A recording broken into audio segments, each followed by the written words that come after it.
দেশের মাটিতে সাকিবের খেলা নিয়ে সংশয় দেখছেন না শাহরিয়ার নাফিস। মেজর লিগ ক্রিকেটে খেলতে গেল জুলাইয়ের প্রথম সপ্তাহে দেশ ছেড়েছিলেন Shakib Al Hasan. Major league cricket খেলার পর সাকিব খেলেন কানাডার গ্লোবাল টি-20-তে। পাকিস্তান সফর শেষ করে সবাই দেশে ফিরল। সাকিব স্যারের হয়ে কাউন্টি ক্রিকেট ম্যাচ খেলেন ইংল্যান্ডে। সেখান থেকেই ভারতে যোগ দেন বাংলাদেশ দলের সঙ্গে। দেশের মাটিতে দক্ষিণ আফ্রিকার বিপক্ষে টেস্ট সিরিজে সাকিবকে পাওয়া নিয়ে আসে সংশয়।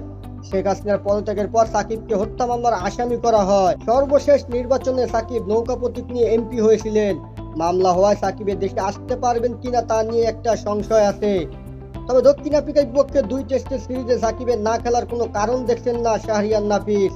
বিসিবির ক্রিকেট অপারেশনের ইনচার্জ নাফিস গণমাধ্যমে বলেন, সাকিব আল হাসানের ব্যাপারে মাননীয় উপদেষ্টা, ক্রীড়া উপদেষ্টা ও আইন উপদেষ্টা খুব স্পষ্টভাবে বলেছেন।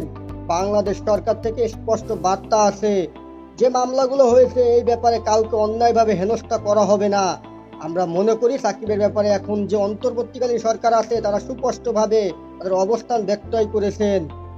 চোটজনিত সিলেকশনজনিত কোনো সমস্যা যদি না হয়, এখন পর্যন্ত বাংলাদেশে যে হোম সিরিজ আছে এতে সাকিবের না খেলার কোনো কারণ আমি দেখছি না। দক্ষিণ আফ্রিকা সিরিজের দল নিয়ে নাফিস বলেন, সাউথ আফ্রিকা সিরিজে সিলেকশন যখন হবে তখন নির্বাচকরা যখন দল ঘোষণা করবেন তখন কোন ক্রিকেটার থাকবেন বা কোন ক্রিকেটার থাকবে না সেটা সম্পর্কে আমরা জানতে পারবো।